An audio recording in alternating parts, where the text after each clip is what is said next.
Hey everybody, Forrest here from Fred and Barney's Bike Adventure with Eric, also known as Barney of Fred and Barney's Bike Adventures. Yabba dabba doo.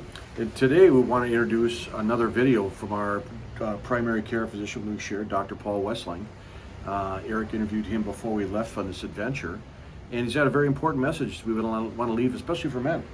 Yeah, I think the big thing that he underscores here is that a lot of us are, particularly men who generally don't go to the doctor, can easily be walking around with undiagnosed, undetected diseases or health Diabetes. issues. Yeah, I know for me in particular, I went in just for a regular, checkup, and he diagnosed melanoma and then got me off to the proper specialist. And had I waited a year and not gone to the hospital, my life could have turned out very differently. Another time I went in for a sinus infection, and just through routine listening to my heart, he was able to diagnose that I had a bad valve that ended up getting repaired. You had open heart surgery? I did have open heart surgery. Shout out to Dr. Tell at Mercy Hospital over there in Coon Rapids, Minnesota for great work. Right but on.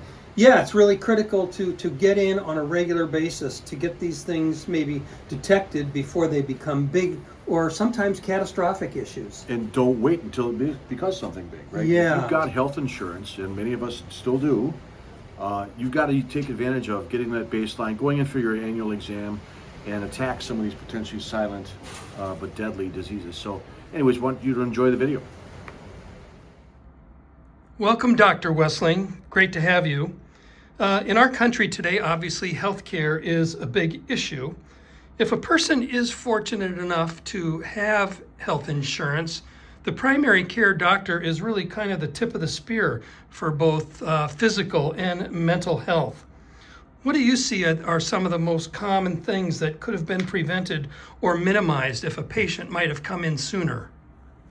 I think cardiovascular disease is my most common problem that we see. Because it's silent frequently, often the things that lead up to it, including high cholesterol, hypertension, poor eating habits, inactivity, sometimes diabetes, can all play a role in your cardiovascular health. Often silent initially and then become catastrophic at times. So I think it's important to monitor that early and try to be proactive rather than reactive to the situation. Sometimes we just wait too long. Correct. Yeah. Correct. Okay. Are there 2 or 3 symptoms in your years of practicing medicine that a person might have that, and men in particular, that they might think is really not a big deal, but really could be seen as a red flag and should be seen sooner rather than later? I think the 2 that are most common are fatigue and exercise intolerance. People often think that I'm just aging and I can't do that activity anymore because I'm now 35, 45, 55 years of age. But if it's a sudden change especially, there's often an underlying condition that has led to that, and we want to find it before it becomes a major problem. Any final words of encouragement that you'd like to leave for the viewers in terms of getting to their doctors, but also taking advantage, if they're fortunate enough to have insurance, taking advantage of their health benefits? I'd say yearly physicals for people over 50 for sure, getting cholesterol cancer screening through prostate cancer and colon cancer, getting blood pressure readings so you understand where you're at from a relative risk.